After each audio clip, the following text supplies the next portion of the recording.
Welcome back to Rapture Radio, WCNI in New London, Connecticut. I am honored to have bassist Olli-Pekka of the band Amorphis joining us via Zoom today. Olli, how are you, man? I'm fine, Dan. Good to be here. Thank you very much. Not a problem. Obviously today we're here to talk about this great CD, Halo, that you guys just put out a couple of weeks ago. All the reactions, feedback, reviews that I've seen have been overwhelmingly positive and good. So I imagine it must feel pretty good to put a record out, during COVID and everything, that gets such a positive reaction. Yeah, it's been great. I think already Queen of Time had pretty good response, and under direct cloud, of course. I think Jens Bogren has done a really great job with the production of the album, and song selection is pretty good.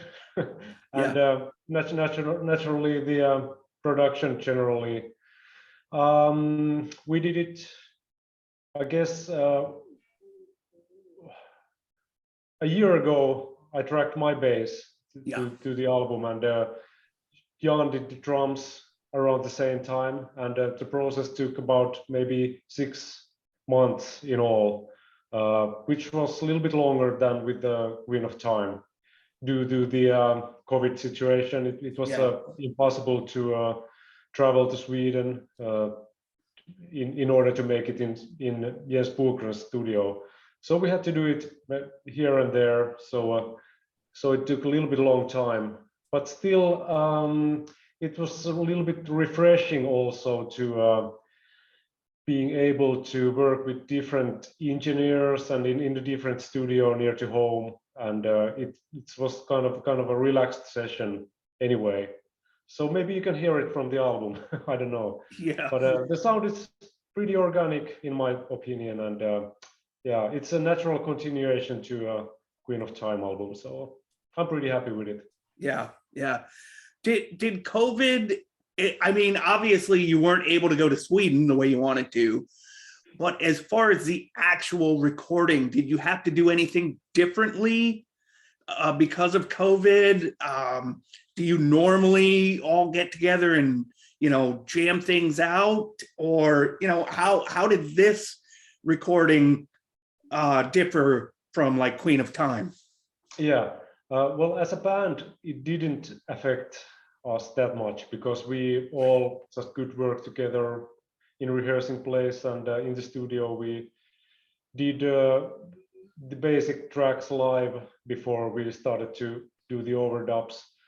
So it didn't affect that much us as a band, but we, for example, didn't meet Jens face to face at all during the session, apart from Tommy Joutsen, the vocalist, and Esa Holopainen, the guitar player. They had their stints to Sweden, but as I told, Jens couldn't come over to Finland either, and we didn't have opportunity to go to Sweden. So in that sense, it was a little bit different. So we basically needed to work virtually through email and sending files back and forth. And then Jens sent us some ideas and suggestions how the song should be as arranged and so on. So yeah, it was a little bit different, but for us as a band, it didn't affect that much, surprisingly less. That's good. How about experimentation? Did you guys try anything different this time around? Well, I don't think so. We just did what we normally do. We everyone made demos, and we uploaded them to the cloud drive, and then Jens chose the songs and we started to rehearse them, and that was basically it. And it didn't differ at all from the previous session in that sense, in my opinion. But the biggest change was in production, I think, because Jens chose to make it more guitar oriented and stripped down the keyboards and orchestration a little bit. So that was maybe the most that was the only experimentation we did this time, to like strip it down and make it a little bit more grassroots level album. So it's basically it's back to basics more. So maybe we did the experimentation with Queen of Time, and this time it's like back to the normal again. Yeah, yeah. In the press release that I got,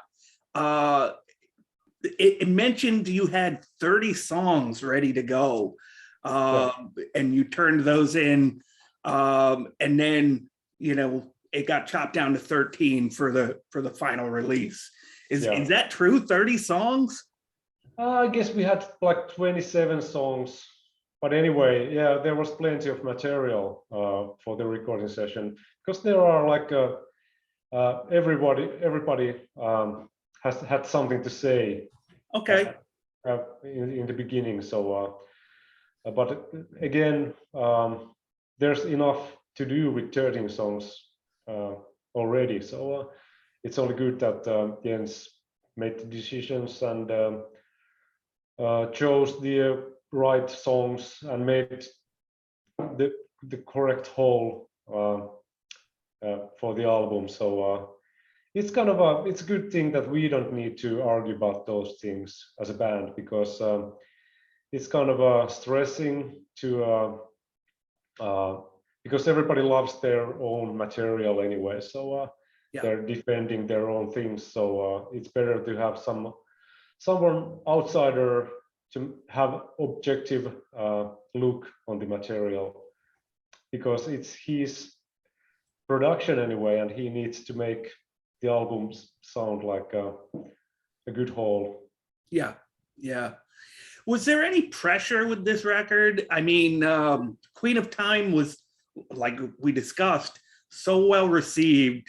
So did you feel any pressure recording a follow-up to such a great record? No, well, personally, there was more pressure for me with Queen of Time, because it was my first album with the band in 17 years. Right. So it was a little bit different to work with such a demanding producer and to be a part of such production, because back in the days it was a little bit different. Of course, we did have producers. We had Thomas Koksberg, who did really great job with the 3 first albums, and then there was Simon FMA with Tuonela, who was great as well. He had been working with bands like Paradise Lost and Napalm Death. So at the time he was the man in the scene. So right. But now it's a little bit different. The whole technology in music business has changed, and demands are a little bit higher with any band these days, because it's possible to tweak the songs back and forth in the studio and at home and so on. So the standards are a little bit higher, and yeah, it was exciting with Queen of Time, but therefore with Halo it was pretty smooth for myself. It was just like learning the songs and playing them to the tape and that's it. Nice. I have some favorites on this record. Northwards, The Moon, The Wolf. Those are my 3 favorites anyways, the ones that I repeat all the time. Do you have a favorite on this record? Does it change from day to day or week to week? When I talk to other bands, they'll tell me these songs are kind of like my family, and it's hard to pick one over the other. Yeah. Well, for me, it's also Northwards, because it's kind of combining different elements of Amorphis. There's like a little bit of extreme metal or death metal or whatever, and then there is melodic death metal, and then there is this progressive rock part in the middle. So it's like there's lots of variety in that song, which I like. And then also Moon, of course, because it's a catchy track. It's like pop on the poppier side of Amorphis, and it's really maybe a bit commercial song in good sense, and it's really fun song to play. And the third one could be My Name is Night, which is the closing track of the album, and it's great to have a slow song, like a ballad, for a while. I think the last one was on the album Tuonela. Yeah. It's a shame that we cannot play it live anyway, because there's female vocals on it, so we cannot probably pull it off in live situation. But I like the song. It has great melodies, and it's like more of on the side where Amorphis is coming from. Actually, it's like there's some of our basic influences. Talking of prog rock of 70s and some old Finnish prog rock bands, and that's an area and department where we pulled our influences off during the 90s, and that's where Amorphis is actually coming from, and that's why I like that song particularly on the album. Nice. You know, the moon, you were talking about, it was commercial. Is that why we picked it for the first single? Probably so, because mainly the single selection is done by record label, and maybe with Jens Bogren, and we want to keep ourselves away from it, because that's another dangerous area where there could be some arguments inside the band, but it was quite obvious choice for a single track, because it's such a great song, and it has like a little bit odd time signature, and lots of nuances, and some details inside the songs which you cannot notice at the first listen, but once it grows up to you, you can find some new stuff there, and it has great vocal lines, and it's a great song, so why not? Yeah. You know, let's talk about touring real quick. You have a North American tour coming up in April. For us here in Connecticut, you know, the local show would be up in Worcester, Massachusetts at the Palladium on April the 14th. I imagine that it's going to feel great to finally get back out on the road, especially after COVID and everything else. Yeah, it's exciting, and yeah, a little bit too exciting in some sense, because it's not over. You know, it's like we have to be careful there, and yeah, it's the first tour. Not lots of bands have been touring, but I think Dark Tranquility is touring the States as we speak, and Opeth and Mastodon did their tour there. Lots of American bands are touring in North America, but it's like a little bit less of a risk for them, because they don't have to travel overboards and apply for visas and stuff like that. So there's a little bit much more on the game for us, if you know what I mean. So it's a little bit like it's not stressful, but we need to be aware of the situation as we tour there, especially when we come to America, because we cannot get home soon from there, or bring in musicians, for example, if someone gets ill.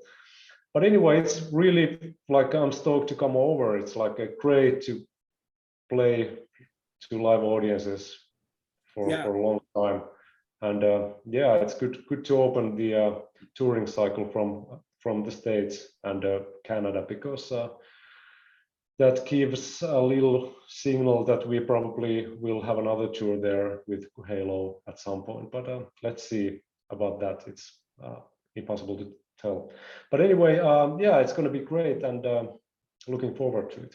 Yeah, and us as fans too, because you know, if there's nobody touring, we're not going to any shows, so it goes both ways.